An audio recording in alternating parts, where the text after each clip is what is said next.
আলোচনা করব তোমাদের নবম দশম শ্রেণীর রসায়ন বিজ্ঞানের সপ্তম অধ্যায় রাসায়নিক বিক্রিয়া চ্যাপ্টার থেকে একটা সৃজনশীল আলোচনা করব। তো তোমরা জানো যে রাসায়নিক বিক্রিয়া চ্যাপ্টারটা তোমাদের রসায়নের অত্যন্ত গুরুত্বপূর্ণ চ্যাপ্টার এবং এই চ্যাপ্টার থেকে মূলত বোর্ড পরীক্ষায় 3 ধরনের কোয়েকশন আসে। একটা হলো জারণ বিজারণ ঘটছে কিনা, 2 নম্বর লা-শাতিলিয়ার নীতি, আর একটা হলো যে কোন বিক্রিয়াকে সে সমর্থন করে। তো আমরা এই 3টা প্যাটার্নের প্রশ্ন আসলে যে কোনো বোর্ডেই আসে। তাহলে চলো আজকে আমরা আসলে চট্টগ্রাম বোর্ড 2023 সালের প্রশ্নটা কি আসছিল আমরা একটু আলোচনা করি। এই 3টা নিয়মের মধ্যে কোন নিয়মটা আসছিল, যে টাইপেরই প্রশ্ন হোক না কেন এই 3টার মধ্যে কোনো না কোনো একটা নিয়ম আসবেই। এর মানে আমরা রাসায়নিক বিক্রিয়া চ্যাপ্টারটা আমরা অনেকে অনেক বড় মনে করতে পারি, অনেক লম্বা মনে করতে পারি, কিন্তু আসলে মূলত 3টা বেসিসের উপর ভিত্তি করে এই চ্যাপ্টার। আমরা 3টা প্যাটার্ন যদি পারি তাহলে যে কোনো কোয়েকশনে আনসার করতে পারবো। আচ্ছা, তোমরা নিচে ছোটো করে একটা কিছু দেখতে পাচ্ছ, আমি আসলে এটা টুইস্ট হিসাবে রাখছি যে এই সৃজনশীলটা সলভ করার পরে আমি দেখাবো যে এই জায়গায় আসলে কি আছে। তাহলে চলো আমরা আলোচনা করি। তো আমরা চট্টগ্রাম বোর্ড 2023 সালে যে প্রশ্নটা আসছিল, আমরা একটা উদ্দীপক দেখতে পাচ্ছি। উদ্দীপকে 1 নম্বর যে বিক্রিয়াটা দেওয়া আছে FeCl3 প্লাস H2S সমান FeCl2 plus HCl plus S, অর্থাৎ ferric chloride plus ferric chloride আর H2S হাইড্রোজেন সালফাইড গ্যাস বিক্রিয়া করে একটা উৎপাদ হয়েছে। 2 নম্বরে দেওয়া আছে অ্যালুমিনিয়াম ক্লোরাইড আর পানি। আমি বলবো না কি এটা, আমরা একটু পরে দেখবো। তো প্রথম প্রশ্নটা আসলে কি, অর্থাৎ দুইটা উদ্দীপক 1 এবং 2 আমার উদ্দীপকের দুইটা অংশ। এখন আমাদের প্রথম প্রশ্নটা এটা সপ্তম অধ্যায় থেকেই আসছে। প্রথম প্রশ্নটা কি, প্রশমন তাপ কাকে বলে? আমরা কি পারি প্রশমন তাপ? প্রশমন বিক্রিয়া পারলে প্রশমন তাপ পারার কথা। প্রশমন তাপ, ইন্টারেস্টিং ব্যাপার হইল এই চ্যাপ্টারের সম্পূর্ণ 10 মার্ক আসলে সপ্তম অধ্যায় থেকে আসছে। আমরা অনেক ক্ষেত্রে পাই যে আসলে সপ্তম অধ্যায়ের সাথে অন্য চ্যাপ্টার মিলিয়ে দিয়ে দেয়, কিন্তু এই সৃজনশীলটা একেবারে 10 আউট অফ 10 রাসায়নিক বিক্রিয়া চ্যাপ্টার থেকে আসছে। চলো, তো প্রশমন তাপ কাকে বলে? আমরা পড়ছি যে অ্যাসিড ও ক্ষারের বিক্রিয়ায় যে বিক্রিয়া অ্যাসিড ও ক্ষার বিক্রিয়া করে লবণ ও পানি উৎপন্ন করে তাকে প্রশমন বিক্রিয়া বলে। তোমরা জানো প্রশমন বিক্রিয়া আসলে তাপ উৎপাদী বিক্রিয়া এবং এটা একটা নন রেডক্স বিক্রিয়া। তো আমরা সংজ্ঞাটা এইভাবে বলবো, প্রশমন তাপ কাকে বলে? অ্যাসিড এবং ক্ষারের বিক্রিয়ায় 1 মোল পানি উৎপন্ন হতে যে পরিমাণ তাপ উৎপন্ন হয় তাকে প্রশমন তাপ বলে। আমি আবার বলি, অ্যাসিড ও ক্ষারের প্রশমন বিক্রিয়ায় 1 মোল পানি উৎপন্ন হতে যে পরিমাণ তাপ উৎপন্ন হয় তাকে প্রশমন তাপ বলে। তো প্রশমন তাপের মান আমরা জানি, তোমাদের মেইন বইয়ে সুন্দর করে লেখা আছে যে প্রশমন বিক্রিয়া অংশটা একটু মনোযোগ সহকারে পড়বা, খুব ইম্পর্টেন্ট একটা টপিক। তো আমরা যদি সংজ্ঞাটা, যে প্রত্যেক প্রশমন বিক্রিয়া কিন্তু তাপ উৎপন্ন হবে এবং এর মান সমান। এই প্রশমন তাপের মান কি? ডেল-এইচ, তোমরা যারা মেইন বইটা একটু ফলো করছো লেখা আছে ডেল-এইচ সমান -57.34 কিলোজুল। আমি আর ডিটেলসে যাব না। তো আমাদের প্রশমন তাপের সংজ্ঞাটা কি? অ্যাসিড ও ক্ষারের প্রশমন বিক্রিয়া 1 মোল পানি উৎপন্ন হতে যে পরিমাণ তাপ উৎপন্ন হয় তাকে প্রশমন তাপ বলে। কি বলছি? অ্যাসিড ও ক্ষারের প্রশমন বিক্রিয়ায়, অ্যাসিড ও ক্ষারের প্রশমন বিক্রিয়ায় 1 মোল পানি উৎপন্ন করতে, 1 মোল পানি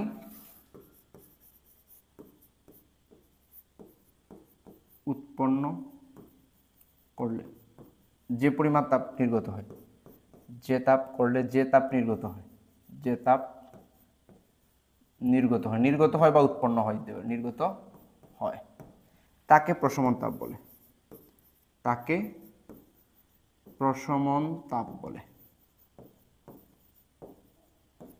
আশা করি আমরা এটা পারবো। এবং এই প্রশমন তাপের মান ফিক্সড, এমসিকিউ এর জন্য খুব গুরুত্বপূর্ণ।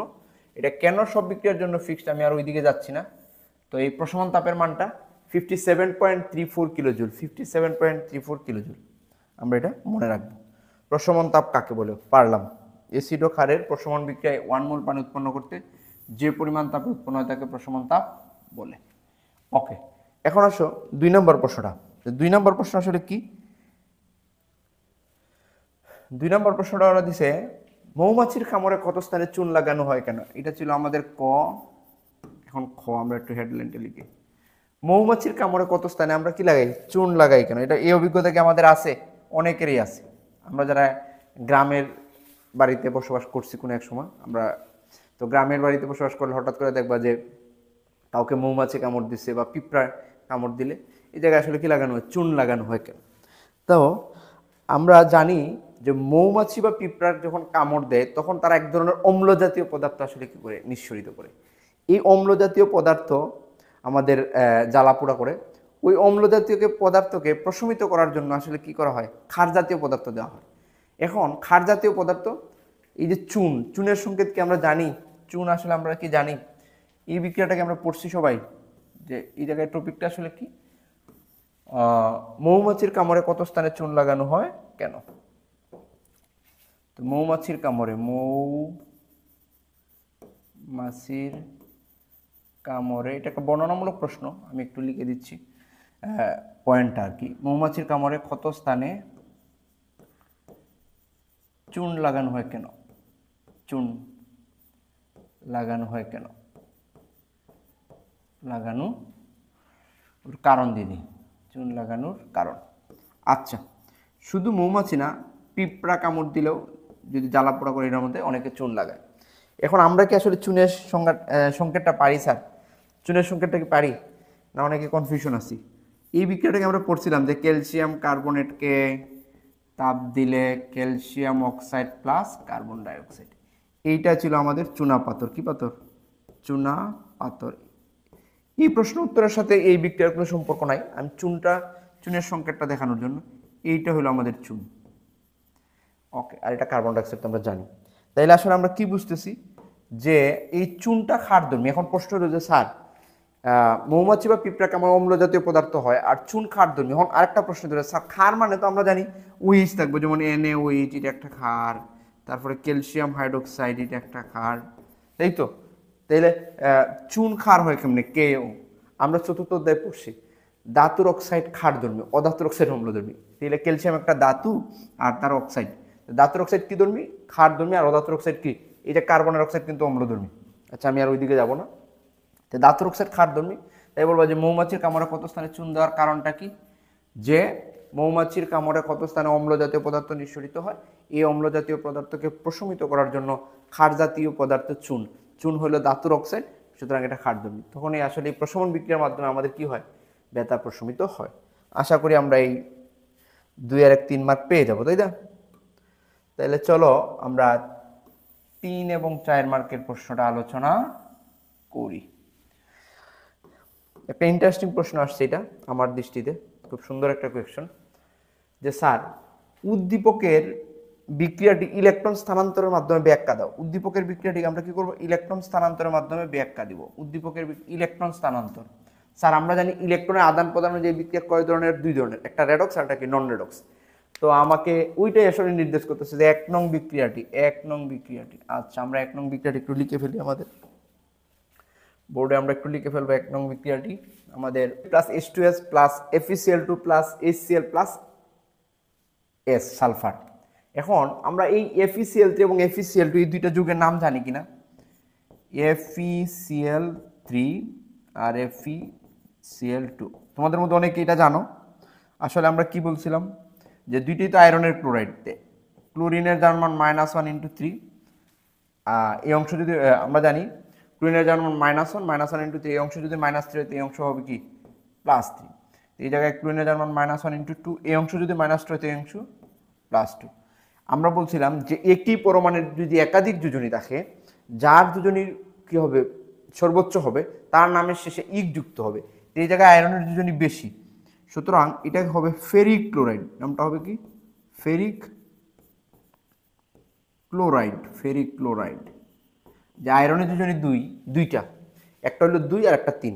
যখন যোজনী জারণ মানটা আসলে বেশি হবে Fe3+, অর্থাৎ যোজনী সর্বোচ্চ হবে, তখন নামের শেষে ইক লাগবে। আর যখন কম হবে তখন এই যে দেখেন FeCl2 জায়গায় তার জারণ মান কম, তখন এটা নাম হলো ফেরাস ক্লোরাইড। Ferrous chloride. তাহলে আশা করি বুঝতে পারছি যে একটার নাম ফেরিক কেন আর একটার নাম ফেরাস কেন।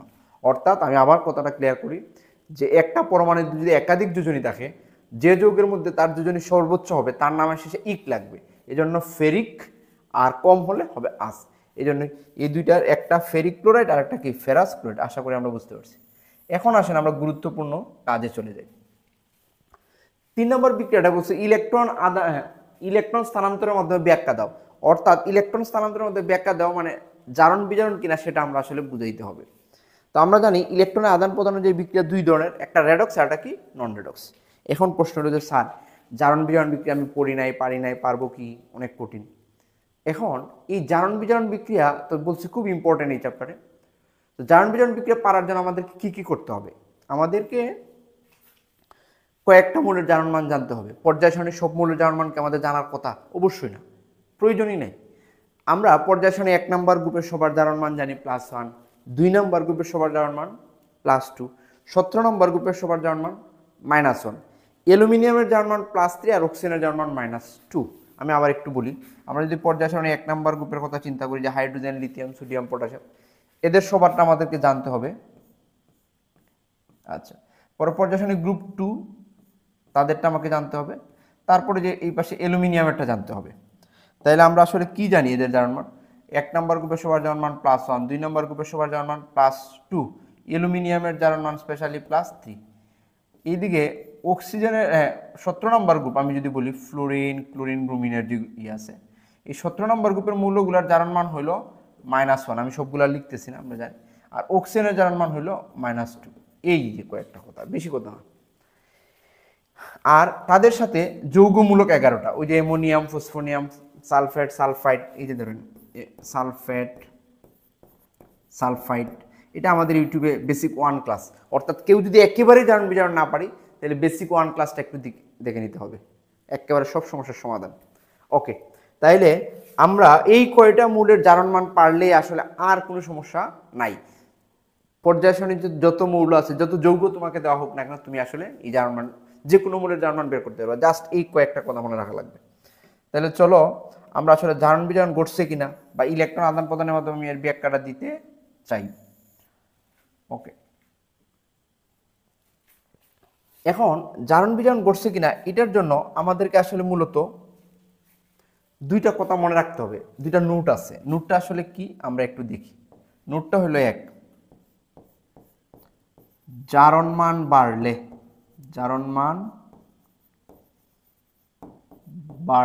হয় জারণ বিক্রিয়া, হয় জারণ বিক্রিয়া। জারণ মান বাড়লে হয় জারণ বিক্রিয়া। আরেকটা নোট হইল জারণ মান কমলে হয় বিজারণ বিক্রিয়া। জারণ মান কমলে হয় বিজারণ বিক্রিয়া। বিজারণ বিক্রিয়া। এখন তুমি যদি আমাকে প্রশ্নই করে বসো যে জারণ বিক্রিয়া কি আর বিজারণ বিক্রিয়া কি, তো জারণ বিক্রিয়া হলো যে বিক্রিয়া ইলেকট্রনের ত্যাগ ঘটে, যে বিক্রিয়া ইলেকট্রনের ত্যাগ ঘটে। আমি একটু যদি জারণ বিক্রিয়া কাকে বলে যদি বলি, জারণ বিক্রিয়া, জারণ বিক্রিয়া হলো যে বিক্রিয়া ইলেকট্রনের ত্যাগ ঘটে। ফর এক্সাম্পল আমরা এটা খুব পরিচিত জিনিস, সোডিয়ামে একটা ইলেকট্রন ত্যাগ করে কি হয়, Na+ হয়। এই যে একটা বিক্রিয়া, এটা হলো জারণ বিক্রিয়া। অর্থাৎ যে বিক্রিয়া ইলেকট্রন ত্যাগ করে তাকে বলা হয় জারণ বিক্রিয়া। এখন আসো বিজারণ বিক্রিয়া কাকে বলে। আমরা কিন্তু পুরো একটা বিক্রিয়ার মাধ্যমে এই টাইপের যত প্রশ্ন আছে সাথে সব আনসার করতে পারি। এই জন্য আমি আসলে একটু গভীরে যাচ্ছি। বিজারণ বিক্রিয়া আমি যদি চাইতাম যে এই সৃজনশীলটা সলভ করে দিই তাইলে আমার 10 মিনিটের ভিতরে হয়ে যেত, আরো কম সময় লাগতো। কিন্তু আমি যেহেতু চাচ্ছি যে এই বিক্রিয়ার মাধ্যমে অন্যান্য বিক্রিয়াগুলো যাতে তোমরা আনসার করতে পারো।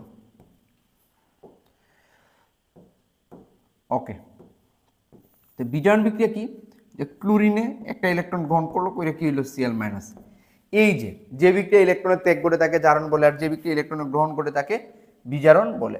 আশা করি আমরা বিষয়টা বুঝতে পারছি। আমরা যদি জারণ এরপরে ভুলে যাই তাহলে জারণ মনে রাখবো যে সারণ।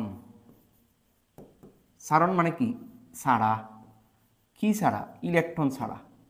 অর্থাৎ কি ছাড়া, ইলেকট্রন ছাড়া। অর্থাৎ যে বিক্রিয়া ইলেকট্রনের ছাড়া হয় বা ত্যাগ করা হয়, ছাড়াকে আমরা ত্যাগ করা বলি, সেই ইলেকট্রন ত্যাগ করছে সেটা জারণ। আর তার উল্টাটা হলো বিজারণ, যে বিক্রিয়া ইলেকট্রনের গ্রহণ ঘটে। ওকে স্যার, আমরা আর গভীরে যাচ্ছি না আশা করি। তাহলে জারণ মান বাড়লে হয় জারণ বিক্রিয়া, জারণ মান কমলে হয় বিজারণ বিক্রিয়া। জারণ বিক্রিয়া কাকে বলে, যে বিক্রিয়া ইলেকট্রনের ত্যাগ ঘটে। আর বিজারণ বিক্রিয়া কাকে বলে, যে বিক্রিয়া ইলেকট্রনের গ্রহণ ঘটে। জারণ মানে ছাড়া, মানে ত্যাগ করা, ইলেকট্রন ত্যাগ করা। আশা করি বুঝতে পারছি। এখন আসেন যে স্যার অনেক কিছু নোটগুলো আমার মনে আছে, আমি পারবো। এখন ওই যে আমার 3 নম্বর প্রশ্ন উত্তর আমি আসলে কিভাবে দেবো সেইটা বলেন। ওকে, এই প্রশ্ন উত্তর দেওয়ার ক্ষেত্রে তোমার প্রথম কাজ হইল তুমি এই বিক্রিয়ায় মৌলগুলোর জারণ মান বসাইবা। জারণ মান বসানোর ক্ষেত্রে তোমাদের সপ্তম অধ্যায়ে ওই যে জারণ মানের কিছু নিয়ম দেওয়া আছে। ওই জায়গায় একটা নিয়ম আছে, মৌলিক পদার্থের জারণ মান 0। এই সালফার একটা মৌলিক পদার্থ, একই ধরনের। কারণ জারণ মান জিনিসটা কি, যে ইলেকট্রন ত্যাগ করে কতটা প্লাস হয়েছে অথবা ইলেকট্রন গ্রহণ করে কতটা মাইনাস হয়েছে। সে যখন মৌলিক পদার্থ, সে কাউকে ইলেকট্রন দেয়ও নাই নেয়ও নাই, সুতরাং তার জারণ মান 0, সমস্যা নেই। আর কোনো মৌলিক পদার্থ এই জায়গায় নেই। একটা বিক্রিয়ায় তুমি প্রথমে মৌলিক পদার্থের জারণ মানটা বসায় ফেলবা 0, 0। ওকে স্যার, আমি একটু আগে যে বলছিলাম, এখন দেখো তো এই হাইড্রোজেন এবং ক্লোরিন এই দুইটা আমার পরিচিত মৌল। হাইড্রোজেন 1 নম্বর গ্রুপের মৌল আর ক্লোরিন 17 নম্বর গ্রুপের মৌল। এই মৌলগুলো যদি তোমার বুঝতে সমস্যা হয়, তুমি বেসিক 1 ক্লাসটা একটু দেখে নিবা ইউটিউবে। আমার ক্লোরিনের জারণ মান -1, 17 নম্বর গ্রুপের একটু আগেই বললাম। আর হাইড্রোজেনের জারণ মান +1। এই টোটালটা মিললে 0, মানে আমার ওকে বিক্রিয়া ঠিক আছে। এখন আসো, এই জায়গায় আয়রনের জারণ মান আমি জানি না। একটু আগে যে আমি বলছি 1 নম্বর গ্রুপ, 2 নম্বর গ্রুপ, 17 নম্বর গ্রুপ, এই জায়গায় কি আয়রন ছিল না? তাইলে তুমি বলবা যে স্যার আয়রনের জারণ মান তো আমি জানি না। হ্যাঁ, জানার দরকার নাই। এর সাথে যে ক্লোরিন আছে সেটা তো তুমি জানো, একটু আগে আমরা বলছি। ক্লোরিনের জারণ মান -1, -1। এই জায়গায় ক্লোরিন কয়টা? 2টা। আমি দেবো -1 × 2, -1 × ক্লোরিনের জারণ মানটা কি? আসলে ক্লোরিনের জারণ মান কিন্তু -1। ক্লোরিনের জারণ মান কি? -1। কিন্তু এই জায়গায় ক্লোরিন কয়টা আছে? 2টা আছে। তার আমাকে কি লিখতে হচ্ছে? এই পুরো অংশের জারণ মান কি হবে? ক্লোরিনের জারণ মান -1 × 2। আচ্ছা, এই অংশ যদি -2 হয়, এই জায়গায় এই অংশটা হবে +2। আমি আবার এখন এই জায়গায় দিই ক্লোরিন -1 × 3, এই অংশ -3 হইলে এটা হবে +3। এখন এই জায়গায় সালফারকে আমি জানি যে না, সালফার একাধিক যোজনী প্রদর্শন করে, আমার জানার প্রয়োজন নেই। হাইড্রোজেন তো জানি, হাইড্রোজেনের জারণ মান এই জায়গায় কি? +1 × 2। হাইড্রোজেনের জারণ মান +1, সে 1 নম্বর গ্রুপের মৌল। সে আবার হাইড্রোজেনের ক্ষেত্রে উল্লেখ্য, সে যদি ধাতুর সাথে থাকতো তখন তার জারণ মানটা কি হতো? মাইনাস। যেমন সোডিয়াম হাইড্রাইড -1 +1। সে যখন অধাতুর সাথে থাকবে তখন তার জারণ মান কি? +1। তো সালফার আর আরেকটা জিনিস চেনার উপায় হলো, হাইড্রোজেন যখন প্রথমে থাকবে তখন সে প্লাস আকারই থাকবে। এই জন্য হাইড্রোজেনকে বলা হয় শক্তের বক্ত নরমের জম। অর্থাৎ সে যখন ধাতুর সাথে থাকবে তখন সে হবে মাইনাস, কিন্তু অন্য অধাতুর সাথে থাকলে সে হবে কি? প্লাস। অর্থাৎ ধাতুর সাথে সে পাওয়ার খাটাইতে পারে না, কিন্তু অধাতুর সাথে সে পাওয়ার খাটাইতে পারে। আচ্ছা যাই হোক, আমি সব এই অংশ যদি +2 হয়, এই জায়গায় সালফারের অংশ কি? -2। টোটাল জারণ মান 0 হইতে হবে। এখন আমাদের কাজ হইল যে কার জারণ ঘটছে, কার বিজারণ ঘটছে, এই জিনিসটা আমরা একটু আইডেন্টিফিকেশন করা, বা জারণ মানের পরিবর্তন। একটু আগে আমরা তো এই জায়গায় কি লিখছিলাম? জারণ মান বাড়লে জারণ বিক্রিয়া, জারণ মান কমলে বিজারণ বিক্রিয়া। আচ্ছা দেখেন তো স্যার, সালফারের জারণ মান এই জায়গায় ছিল -2, এই জায়গা থেকে সে 0 হয়েছে। -2 থেকে 0 হয়েছে, বাড়ছে না কমছে? অনেকে বলতেছেন কমছে। না তো স্যার, -2 থেকে 0 হয়েছে, মানে বাড়ছে। অর্থাৎ আমার এই বিক্রিয়াটা হলো জারণ বিক্রিয়া। কি বিক্রিয়া? জারণ। জারণ মানে জারিত, আর যে জারিত হয় সে বিজারক। আছে, আমি বিজারকের প্রশ্ন এখন গেলাম না। এই H2S এই বিক্রিয়ার বিজারক। ওকে, জারণ মানে জারিত, সে ইলেকট্রন ত্যাগ করে জারি দিচ্ছে। আয়রনের জারণ মান আসলে কি? +3, এবং এই জায়গা হচ্ছে কি? +2। তে +3 থেকে +2 হইলে কমছে না বাড়ছে? কমছে। কমলে আমরা কি বলছিলাম? ওই যে জারণ মান কমলে হয় বিজারণ, জারণ মান কমলে হয় বিজারণ। তো 3 থেকে 2 হয়েছে, মানে বিজারণ। বিজারণ, বিজারণ মানে কি? বিজারিত। আর যে বিজারিত হয় সে কিন্তু জারক। এই বিক্রিয়া কিন্তু FeCl3 জারক। আচ্ছা, জারক বিজারক নিয়ে আমি পরে অন্য সময় আলোচনা করব। এখন স্টুডেন্টরা ভুল করবে কোথায়? তোমরা ভুল করবে আসলে কোথায়?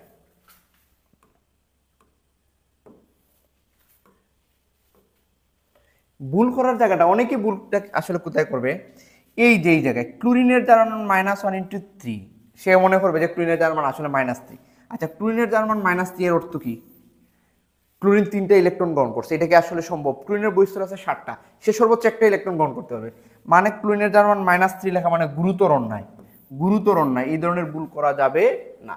কেউ কেউ মনে করবে জায়গায় -3 থেকে আসলে কি হয়েছে? -3 থেকে এই জায়গায় হয়েছে -1, আর এক জায়গায় হয়েছে -2, কিন্তু না। কোনো পরমাণুর জারণ মান সবসময় একটা নিয়ে বিবেচনা করবা। কয়টা নিয়ে? একটা। যে -3 থেকে -2 হয়েছে না, সবসময় মনে রাখবা যে এই যে -1, ক্লোরিনের জার্মান আসলে -1, তিনটা দেখায় -3 হয়েছে, এই জায়গায় তার জার্মান -1, এই জায়গায় জার্মান কি -1, অর্থাৎ আমাকে সবসময় একটা নিয়ে বিবেচনা করতে হবে। মনে রাখবা বিপদে পড়লে একাই পড়া লাগে, পরীক্ষায় পাস করতে হলে বালার তোমার টেনশন তোমাকেই করতে হবে। তো বিপদে আপদে যখন যাও তুমি একটা বিবেচনা করবা, ক্লোরিন 3টা আছে 4টা আছে আমার কোনো সমস্যা নাই, আসলে তো তার জার্মান -1, 3টা থাকলে -1 × 3 দিচ্ছি, কোথাও 2টা আছে -1 × 2 দিচ্ছি, এটাকে আমি চার্জকে ব্যালেন্স করার জন্য। আচ্ছা, তাইলে আসলে কি আমরা ওই যে Cl3 Cl2 এই ভুলগুলো করা যাবে না, এগুলো গুরুতর ভুল। টিচার যদি পরীক্ষার খাতায় দেখাতে বুঝবে যে তুমি কিচ্ছু জানো না, সো এই জায়গায় একটু সতর্ক থাকবা। এখন আসো আমরা জারণ অর্ধবিক্রিয়াটা লিখবো। কি লিখবো? জারণ অর্ধবিক্রিয়া। জারণ অর্ধবিক্রিয়া, জারণ কার করছে? একেবারে দিকে দিকে, এই জায়গায় কিন্তু মুখস্থ করার কিচ্ছু নাই, মুখস্থ করার কিচ্ছু নাই। আচ্ছা, এখন আমরা আসলে দেখি জারণটা কার করছে। জারণ তো সালফার, বিক্রিয়কে সালফার কি অবস্থায় আছে? S2- অবস্থায় আছে, যা আছে তা আমি লিখছি S2-। খালি জায়গায় রেখে টান দিয়ে উৎপাদে লিখবো, উৎপাদে সালফার 0 অবস্থায় আছে, 0 আর নাই দিলাম। তো বিক্রিয়কে S2- আছে, উৎপাদে আছে 0। আচ্ছা, এই S2- আসলে কি নির্দেশ করে? সালফার ওভারলোডেড, সালফারের মধ্যে 2টা ইলেকট্রন বেশি আছে, সে কি করবে? 2টা ইলেকট্রন ত্যাগ কইরা সালফার হবে। সে কি করবে? 2টা ইলেকট্রন ত্যাগ কইরা কি হবে? সালফার হবে। এই S2- অর্থ কি কি বোঝায়? যে সে 2টা ইলেকট্রন গ্রহণ করছে। এই যে Cl- আমরা যে লিখি, মনে হয় Cl- এর অর্থ কি? সে একটা ইলেকট্রন গ্রহণ করছে, সে একটা ইলেকট্রন কি করছে? গ্রহণ। O2- এর অর্থ কি? সে 2টা ইলেকট্রন গ্রহণ করছিল। তাহলে S2- মানে কি? সে 2টা ইলেকট্রন গ্রহণ করছিল, সে 2টা ত্যাগ করে সালফার হয়েছে, অর্থাৎ ইলেকট্রন ত্যাগ করছে, সুতরাং এটা কি? জারণ। আমরা কি লিখছি? এই জায়গায় -2, এই জায়গায় 0, এই জায়গায় -2, এই জায়গায় 0, একেবারে হুবহু বসাই দিছি। এখন আসো বিজারণ অর্ধবিক্রিয়া। বিজারণ অর্ধবিক্রিয়া। আচ্ছা, বিজারণটা আসলে কার ঘটছে আমরা একটু দেখব। বিজারণটা আসলে কার ঘটছে? ওকে, এখন বিজারণে বিক্রিয়কে Fe3+ এর জারণ মান, আয়রনের জারণ মান কি? Fe3+। বিক্রিয়কে যা আছে আমি তাই লিখবো, কোনো সমস্যা নেই। Fe3+, খালি জায়গায় রেখে টান দিয়ে উৎপাদে লিখবো Fe2+। এই যে Fe3+ থেকে Fe2+ কখন হয়? চার্জ হ্রাস পাইছে, মানে সে একটা ইলেকট্রন গ্রহণ করছে। কয়টা করছে? একটা। Fe3+ থেকে Fe3+, সে একটা ইলেকট্রন গ্রহণ করলে একটা চার্জ প্রশমিত হবে, তখন উৎপাদ হবে Fe2+। এখন প্রশ্ন হবে যে স্যার এই জায়গায় ইলেকট্রনের ত্যাগ করছে, দেখো আমরা একেবারে হুবহু বসায় ফেলছি Fe3+, Fe2+। এই জায়গাটাই অনেকটা স্টুডেন্টরা ভুল করে, Fe3+, Fe2+। Sulphur -2, sulphur 0, sulphur -2, sulphur 0, একেবারে হুবহু দেখে দেখে বসাই দিব, মুখস্থর কোনো কারবার নাই। এখন আসো যে স্যার উপরে 2টা ইলেকট্রন ত্যাগ করছে, নিচে একটা গ্রহণ করছে, এটা কি হয়? আসলে তোমরা দুইজনে ঝগড়া করলে, তুমি যদি তোমার বন্ধুরা 2টা ঘুষি দাও, সে 2টাই খাবে না, একটা খাবে? 2টাই খাবে। তখন আমার আসলে কি করতে হবে? যে ইলেকট্রন দেওয়া নেওয়ার ব্যাপারটাকে আমাদের বৈষম্য করা যাবে না, অর্থাৎ ইলেকট্রনের সংখ্যাটা আমাকে সমান করতে হবে।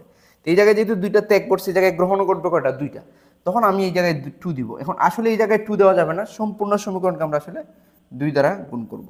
এই আসলে এর মানে কি? আমাকে যদি ইলেকট্রন জারণ অর্ধবিক্রিয়া, বিজারণ অর্ধবিক্রিয়া লেখার পর যদি আমার মনে হয় যে ইলেকট্রন সমতা সাধন হয় না, তখন ওই সমীকরণটাকে আমি একটা নির্দিষ্ট সংখ্যা দিয়ে আসলে কি করব? গুণ করে সমান করে ফেলবো। আশা করি আমরা এটা বুঝতে পারছি। এখন এটা বর্ণনাটা কিভাবে লেখা হবে আমি একটু মুখে মুখে বলি, তোমরা শুনে লিখে ফেলবা। প্রদত্ত বিক্রিয়া হতে দেখা যায় যে বিক্রিয়কে সালফারের জারণ মান -2 এবং উৎপাদে 0, অর্থাৎ সালফারের জারণ মান বৃদ্ধি পেয়েছে। এক্ষেত্রে সালফার ইলেকট্রন ত্যাগ করে জারিত হয়েছে। শেষ। অপরপক্ষে বিক্রিয়কে আয়রনের জারণ মান +3 এবং উৎপাদে +2, অর্থাৎ আয়রনের জারণ মান হ্রাস পেয়েছে। এই ক্ষেত্রে আয়রন ইলেকট্রন গ্রহণ করে বিজারিত হয়েছে। অতএব বলা যায় প্রদত্ত বিক্রিয়া জারণ বিজারণ যুগপৎ ঘটছে। আমাকে আসলে চাইছে কি? ইলেকট্রন স্থানান্তরের মাধ্যমে দেখাও। আমি দেখাইছি যে সেই ইলেকট্রন ত্যাগ করছে, সেই ইলেকট্রন গ্রহণ করছে। এই যে ইলেকট্রন স্থানান্তর দেওয়া নেওয়ার ব্যাপারটাই আসলে কি? রেডক্স মানে জারণ বিজারণ। আশা করি আমরা বুঝতে পারছি। এই টাইপের যে কোনো প্রশ্ন হলে আমরা পারবো। ওকে স্যার, তাইলে আমরা দেখি পরে 4 নম্বর প্রশ্নটা আসলে কি। 4 নম্বর প্রশ্নটা হইল জারণ বিজারণ নিয়ে আশা করি আর সমস্যা নাই, তবে বেসিক 1 ক্লাস করা অত্যন্ত জরুরি। ওকে স্যার, উদ্দীপকের 2 নং এর বিক্রিয়াটি কোন কোন রাসায়নিক বিক্রিয়াকে সমর্থন করে? এই যে আমরা বলছিলাম 3টা প্যাটার্নের মধ্যে, অর্থাৎ আমাদের 3 নাম্বারটা আসছে জারণ বিজারণ থেকে। আমি বলছিলাম এই চ্যাপ্টারের এই 3টা টপিক থেকে সবসময় প্রশ্ন জারণ বিজারণ। আর এটা আছে কি বিক্রিয়া, ওই যে কোন কোন বিক্রিয়াকে সমর্থন করে, বিক্রিয়া বিভিন্ন বিক্রিয়া, যে সংযোজন, সংশ্লেষণ, দহন, প্রতিস্থাপন, এর বাইরে কোনো কোয়েকশন হবেই না। আর আরেকটা আছে লাসাতিল নীতি। এই 3টা টপিক থেকেই তোমাদের এই চ্যাপ্টারের প্রশ্ন আসে।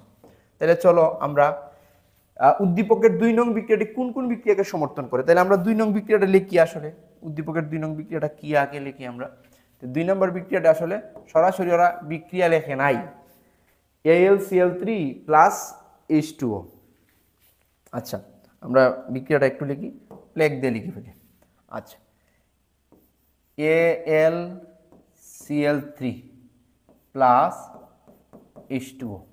তোমরা রাসায়নিক বিক্রিয়া চ্যাপ্টারে যারা আদ্র বিশ্লেষণ বিক্রিয়া পড়ছো, এই জায়গায় প্রথম এক্সাম্পলটাই ছিল এরকম যে অ্যালুমিনিয়াম ক্লোরাইড পানির মধ্যে দিলে অ্যালুমিনিয়াম হাইড্রোক্সাইড হবে। কি হবে? Aluminium hydroxide. এবং নিচে নোট আকারে লেখা আছে যে অ্যালুমিনিয়াম হাইড্রোক্সাইড পানিতে অদ্রবণীয়। ঠিক আছে কিনা? মেইন বইটা স্যার পড়তে হবে, একটু দেখতে হবে। অন্তত মেইন বই থেকে তুমি কোনো উত্তর সুন্দরভাবে গুছায় না পাইলো, এই জায়গায় অনেক ডাটা আছে যেগুলো তোমার এমসিকিউ বলো বা অন্যান্য উদ্দীপক বোঝার ক্ষেত্রে খুব সহযোগিতা হবে, বিশেষ করে এমসিকিউর জন্য অত্যন্ত গুরুত্বপূর্ণ। তো আমরা জানি যে অ্যালুমিনিয়াম হাইড্রোক্সাইড পানিতে অদ্রবণীয়, অর্থাৎ অদক্ষেপ উৎপন্ন করে।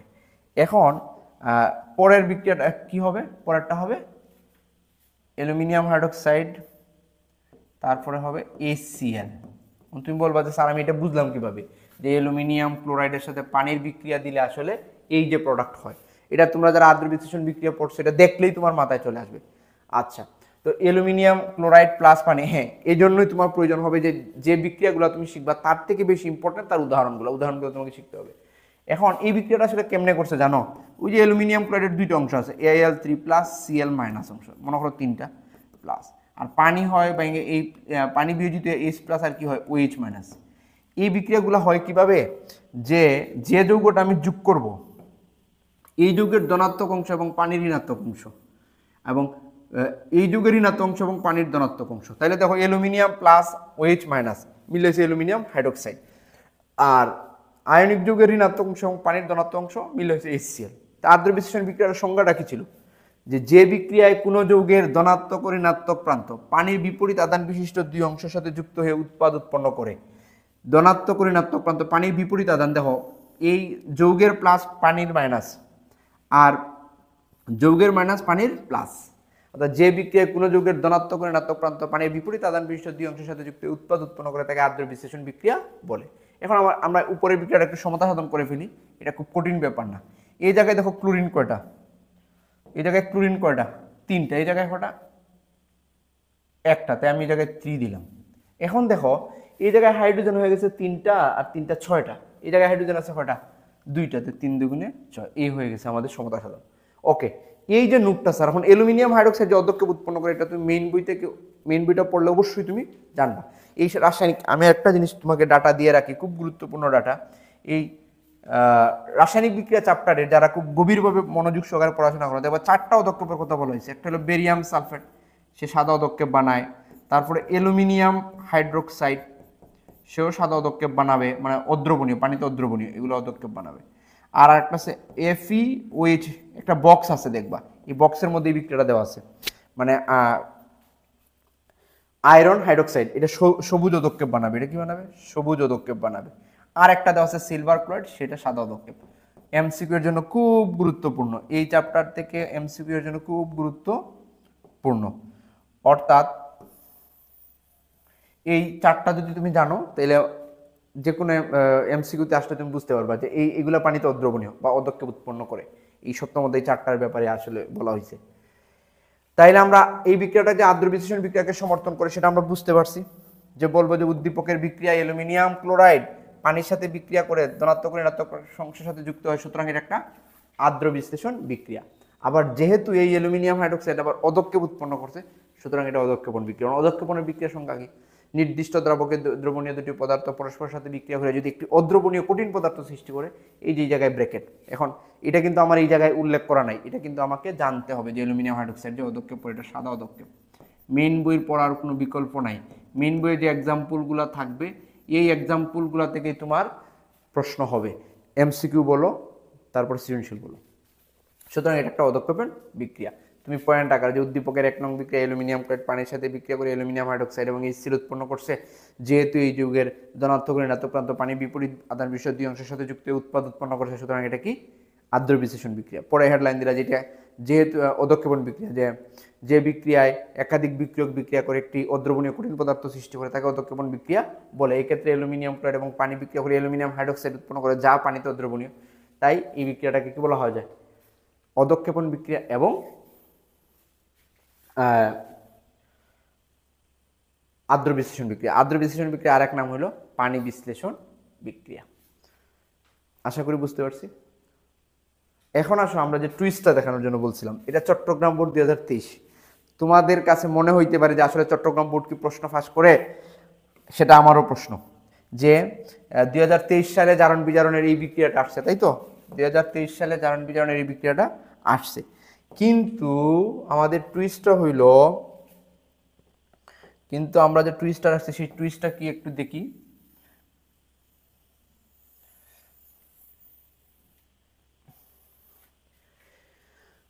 আমরা টুইস্টটা যদি একটু দেখি,